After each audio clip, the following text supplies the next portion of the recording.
My most famous story, I think, was just like being in Greenfield. I think I told this on PBS. Maybe 1 o'clock in the morning, and some little white skinhead kid on a bike riding by me as we're going down the hill. And he turned around and he came back. So you got to come up the hill. So I was sure we were going to fight.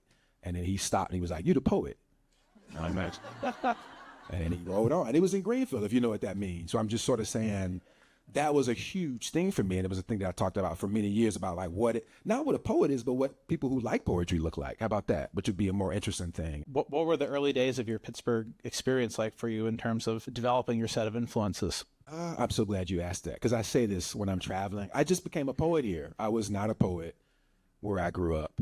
Coming to Pittsburgh, it was my first time both becoming a poet and people seeing me as a poet, and my first time just sort of trying to figure out what that was. I went to the library, I read a lot of stuff, but I did not know what poetry was, even though I was writing it, you know what I mean?